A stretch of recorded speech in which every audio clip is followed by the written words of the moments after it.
John, thank you. People are getting their shovels, snow blowers, and scrapers ready. Local 44's Devin Bates joins us now with a look at how stores, skiers, and more are prepping for the big weekend. Yeah, Lauren, well, with the first major storm of 2019, it's time to grab those shovels again, and whether you love it or hate it, everyone has to deal with it. We talked with some folks who are helping people get through the winter mess.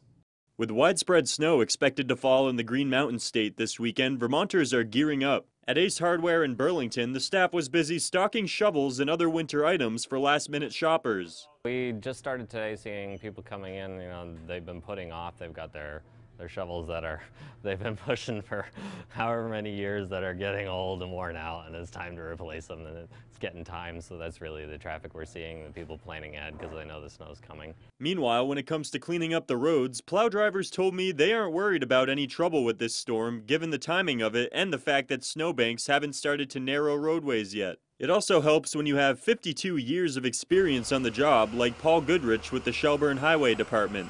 We probably got it better than most.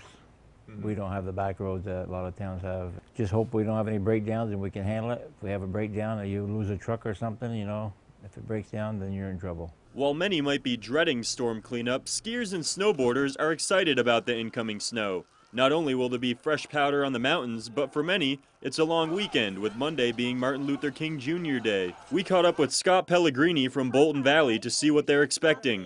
We have a hotel that's near capacity, and a lot of people are really excited to get out for the holiday weekend. Maybe 2 to 3 feet of snow up here at elevation. So we already have fantastic conditions, and now with pre-refills, it's really going to be very soft and very deep, even in through the woods. And you just heard it from Scott there. Skiing is on many people's minds heading into the weekend, including Burlington Police Department. They tweeted this earlier today saying, unfortunately, shredding the heavenly pow pow isn't the only thing you should visualize as winter storms approach this weekend. Be on the alert for a parking ban. Well said, BPD. Leave plenty of room for those plow drivers and be safe out there. Live in studio, Devin Bates, Local 44 News.